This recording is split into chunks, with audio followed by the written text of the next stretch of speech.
கர்த்தருடைய பரிசுத்த நாமத்துக்கு மகிமை உண்டாகட்டும். இந்த நாள்லையும் நம்ம பார்க்க போகிற ஒரு வசனம், தேவனுடைய ஒரு வார்த்தை, கர்த்தாவே உம்மை தேடுகிறவர்களை நீர் கைவிடுகிறதில்லை.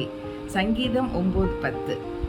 கர்த்தாவே உம்மை தேடுகிறவர்களை நீர் கைவிடுகிறதில்லை. ஹல்லேலூயா. இன்னைக்கு ஹஸ்பண்ட்ஸ் நிறைய பேர் வைஃபை கைவிட்டுட்டு போயிருக்கிறாங்க. அது கைவிடுறதுனா கையை பிடிச்சிட்டு இருந்தவங்க, திருமணத்தோட கை பிடிச்சிட்டு இருந்தவங்க இப்போ கையை விட்டுட்டாங்க. ஸோ தட் மீன்ஸ் அவங்க ஃபொர்சேக் பண்ணிட்டாங்கன்னு அர்த்தம். அது மாதிரி நான் கைவிடுறதில்ல அப்படின்னு சொல்கிறாரு. அப்படின்னா அவர் கையை பிடிச்சானா பிடிச்சிட்டே தான் இருப்பார். நம்ம அவரோட பிள்ளை ஆயிட்டோன்னா அவர் கையை பிடிச்சிட்டே தான் இருப்பார். நிச்சயமாக விடுற ஒரு தெய்வமே இல்லை.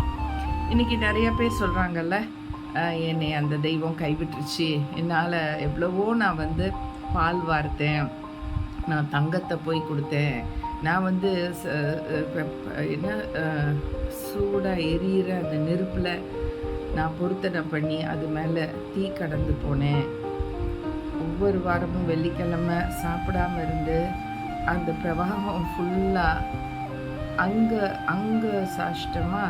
சாஷ்டாங்கமாக விழுந்து அப்படியே உருண்டுட்டே போவாங்க. பார்த்துருக்கீங்களா? அதையெல்லாம் நான் உனக்காக செஞ்சேன், இன்னைக்கு நீ என்னை கைவிட்டுட்ட, நீ துரோகம் பண்ணிட்ட எனக்கு அப்படின்னு அழுது புலம்புறதை என் கண்ணாலே நான் பார்த்துருக்கேன், கேட்டிருக்கேன். அவங்க வாழ்க்கையில் அவ்வளோ நஷ்டங்கள் வந்திருக்கு. அவங்க நம்பின கடவுள் அவங்கள கைவிட்டுட்டாருன்னு சொல்லி ரொம்ப புலம்புவாங்க, ரொம்ப வேதனைப்படுவாங்க. கர்த்தராகிய இயேசு கிறிஸ்து ஒரு நாளும் தன்னோட பிள்ளைங்களை கைவிடுறதில்லை. அவரை ஏற்றுக்கொள்ளணும். அவர் இயேசு தெய்வம்னு ஏற்றுக்கொண்டாலே அவர் கிரியை செய்ய ஆரம்பிச்சிடுவார் நம்ம வாழ்க்கையில். அவருடைய பரிசுத்த இரத்தத்தால் நம்ம கழுவப்படணும். நம்ம ஆண்டவரை தேடும் பொழுது, உண்மையான தெய்வத்தை தேடி வரும் பொழுது அவர் நம்மளை கைவிடவே மாட்டார். அவரை தேடணும். நிறைய பேர் தேடுறதே கிடையாது. உண்மையான தெய்வம் யாருன்னு தேடி பாருங்க. நீங்கள் கேளுங்களேன், உண்மையான தெய்வம் இயேசு, நீங்கள் உண்மையான தெய்வம்னா எனக்கு இந்த காரியம் செஞ்சு கொடுங்க, எனக்கு இப்போ என்னோட சொப்பனத்தில் வாங்க, என்னோட இடைப்படுங்க, நான் உங்களை தேடுறேன், நீங்கள் தானா உண்மையான தெய்வம், எனக்கு தெரியாது, அதனால நான் இங்கே அங்கன்னு திக்குமுக்காடி எல்லாத்தையும் இழந்து போய் உட்காந்துருக்கேன், இப்போ நீங்கள் தெய்வம்னு சொன்னால் நீங்கள் வாங்க, நீங்கள் எனக்கு நான் கண்டடையத்தக்கதா எனக்கு கிருபை பாராட்டுங்கன்னு சொல்லி நம்ம கேட்டோன்னா எத்தனை பேருக்கு நாங்கள் சொல்லி கொடுத்துருக்கோம். அவங்களுக்கெல்லாம் ஆண்டவர் தன்னை வெளிப்படுத்தியிருக்கிறார். உண்மையான தெய்வம் யாருன்னு சொல்லி கேட்கும்போது வெளிப்படுத்தியிருக்கிறார். எப்போ நான் பார்த்தீங்கன்னா, தூக்கு போட்டு இறந்து போகணுன்ட்டு இருப்பாங்க பாருங்களேன். அவங்க இருதயம்லாம் எப்படி நொந்து போயிருக்கும். அவங்க இருதயம் அதில் வாழ்கிறதுக்கு ஒரு பிரியமே இல்லாத அளவுக்கு கைவிடப்பட்ட கேஸு. அப்படி நொந்து போய் தூக்கு போட்டுக்கலாம், செத்து போயிடலாம், ஒரு மலையிலேருந்து குதிச்சிடலாம், இப்படியெல்லாம் கூட சத்துரு அவங்களோட மனசை நெருக்கி பிடிச்சி அவங்கள எப்படியானும் சாகடிக்கணும்னு நினைக்கும் போது அவங்க வார்த்தையை சாகிறதுக்கு முன்னாடி ஒரே ஒரு வார்த்தை சொல்லி கேட்பாங்க, உண்மையான தெய்வம் யாரு இந்த உலகத்தில்? அப்போ உண்மையான தெய்வமே இல்லை, எனக்கு உதவி செய்யக்கூடிய ஒரு தெய்வம் இல்லையா? நான் நம்பின தெய்வம்லாம் கைவிட்டாச்சு, என்கிட்ட ஒன்றுமே இல்லை, நான் நம்பி இருக்கக்கூடிய ஒரு தெய்வம்னு ஒன்றும் கூட இந்த உலகத்துல இல்லையா அப்படின்னு மனநொந்து அழுவாங்க பாருங்களேன். ஆண்டவர் வெளிப்பாடாவார். ஆண்டவர் எப்படியாச்சும் அந்த ஆத்துமா மேலே கரிசனை வச்சு காப்பாற்றுவார். நிறைய பேர் அப்படி உள்ள தருணத்தில் தற்கொலை பண்ணுகிறத நிறுத்தியிருக்காங்க. எனக்கு தெரிஞ்சு ரொம்ப துல்லியமாக ஒருத்தர் சொல்லியிருக்காரு. அவர் தற்கொலை பண்ணணும்னு சொல்லிட்டு கொடைக்கானலுக்கு பஸ் ஏறி போயிருக்கார். பஸ் ஏறி போனால் அங்கே கடலை ஏதோ விற்றுட்டு வருவாங்கல்ல, பஸ்ஸில் உட்காந்துட்டே இந்த கடலையெல்லாம் வாங்கி சாப்பிடலாம். அப்படி வாங்கி சாப்பிட்டுட்டு அதை தூக்கி போடலான்னு தூக்கி போடலாம், அந்த பேப்பரை கசக்கி தூக்கி போட்டுருவாங்க. யூஸ்வலாக நம்ம ஆட்கள்லாம் தூக்கி போட்டுருவோம்ல. அப்போ அப்படி தூக்கி போட போகும்போது இந்த வசனம், கர்த்தாவே நீர் என்னை கைவிடுகிறதில்லை, நான் உம்மை தேடுகிறபடினால் நீர் என்னை கைவிடுகிறதில்லை. அப்போ நான் தேடணும். இவர் என்ன கைவிடுகிறதில்லைன்னு சொல்லி இயேசுவை பற்றி போட்டிருக்குன்னு அந்த வசனம் அப்படியே அந்த பைபிள் வசனத்தோட பேப்பர், அந்த பைபிள் வசனத்தோடு அந்த பேப்பரில் புதஞ்சி வச்சுருக்காங்க. அது வந்து ஒரு ட்ராக்ஸ் மாதிரி. அதை வாசிச்சுட்டு அவர் நேராக தற்கொலை பண்ண போகணும்னு நினச்சவர் நேராக எங்கேயோ அங்கே இருக்கிற ஒரு சர்ச்சுக்கு போயிட்டார். அந்த சர்ச்சில் இருக்க பாஸ்டர்கிட்ட, இது என்னது, இப்படி ஒன்று எனக்கு கையில் கிடச்சிது, நான் தற்கொலை பண்ணணுங்கிற எண்ணத்தோடு தான் நான் வந்து இந்த இடத்துக்கு வந்தேன், ஆனால் எனக்கு வழியிலேயே எனக்கு இப்படி கிடச்சிதுன்னு சொல்லும்போது அவரை அரவணைச்சி அவருடைய தேவைகளை சந்திக்கவும் அவர் தற்கொலை செய்யாதபடிக்கு ஆண்டவர் அவரை காப்பாற்றினார்.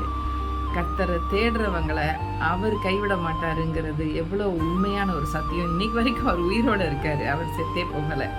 ஆக உலகத்தில் நமக்கு நிறையா பாடுகள் உண்டு. அவர் சொல்கிறாரு, வருத்தப்பட்டு பாரம் சுமக்கிறவர்களே நீங்கள் எல்லாரும் என்னிடத்துல பாருங்கள், நான் உங்களுக்கு இளைப்பாறுதல் தருவேன்னு சொல்கிறாரு. அவர் கொடுக்குற இளைப்பாறுதல் மாதிரி யாருமே கொடுக்க முடியாது. Come unto me all who are weary and tired, come to me, I will give you restங்கிறாரு. ஹல்லேலூயா.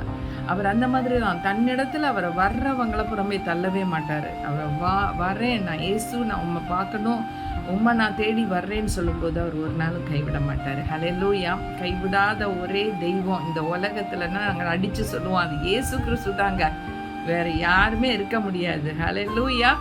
அப்படி உள்ள ஒரு கரிசனை உள்ள, நம்ம மேலே பற்றுதல் உள்ள ஒரு தெய்வம் தான் இயேசு. இந்த இயேசுவை நம்ம இறுக்கி பிடிச்சிக்க வேண்டியிருக்கு.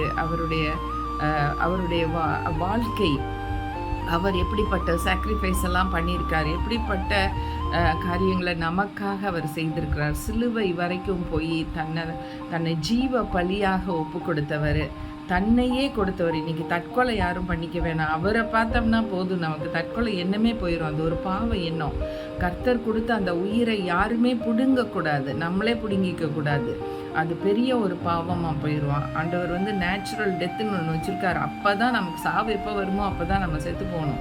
அதுக்கு முன்னாடிலாம் சாகக்கூடாது. நம்மளை வந்து அந்த ஆத்மாவும் செத்துரும், அந்த ஆத்மாவும் போச்சு, அவ்வளோ அது நரகத்துக்கு தான் போகும். ஆனால் பரலோகத்துக்கு ஆண்டவர்கிட்ட ஒரு ஆத்மா போகணும்னு சொன்னால் அது வாழ்ந்து சுகமாக இருக்கும்படி ஆண்டவர் வைப்பார். கைவிடப்பட்ட ஒரு நிலையில் வர்றவங்கள கூட ஆண்டவர் சுகமாக வைப்பார். நான் இந்த பைபிள் சம்பந்தமான இந்த ஜெபங்கள் எல்லாம் எழுதிட்டு இருந்த டைமில் எல்லாவற்றையும் இழந்தவர்களுக்காக ஒரு ஜெபம்னு எழுதியிருந்தேன். அப்போ நான் கூட யோசித்தேன், எல்லாவற்றையும் எப்படி இழந்து போயிட்டு இருப்பாங்க அப்படின்னு நினச்சேன். ஆனால் சுனாமி வந்தப்போ நான் இந்த ஜெபம் வந்து எவ்வளோ யூஸ்ஃபுல்லாக எத்தனை பேருக்கு இருந்ததுன்னு தெரியல. கர்த்தர் பாருங்க, அதுக்கு முன்னாடியே நான் எழுத வச்சுட்டாரு. 2007-8லலாம் என்கிட்ட அந்த மாதிரி உள்ள ப்ரேயர் கார்ட்ஸ் வச்சுருந்தேன், நிறையா கார்ட்ஸ் வச்சுருப்பேன். அப்பப்போ ஏவப்பட்டவங்களுக்கெல்லாம் நான் கர்த்தருடைய வார்த்தையை அப்படியே ஜெபம், அவங்களுக்கெல்லாம் ஜெபம் பண்ண தெரியாது, பிரார்த்தனை பண்ண தெரியாது இல்லையா, கொடுப்பேன்.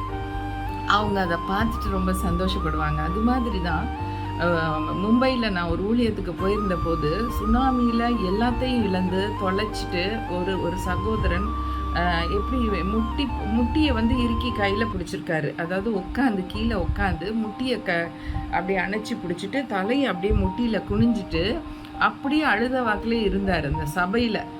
அப்போ தான் பாஸ்டர்கிட்ட கேட்டு, இவர் ஏன் இப்படி இருக்கிறாரு, இன்னும் அழுதுகிட்டே இருக்கிறாரே, இவருக்கு என்ன ஆச்சுன்னா சுனாமியில் எல்லாம் போயிடுச்சு, எல்லாம் மனைவி பிள்ளைங்க வீடு வாசல் எல்லாமே இழந்து போய் இவர் இருக்கிறாரு அப்படின்னு சொல்லி அப்பா இயேசுவை பற்றி அவரோட அன்பை பற்றி சொன்ன பிறகு அவர் கண்ணீரோடு இயேசுவை ஏற்றுக்கொண்டார்.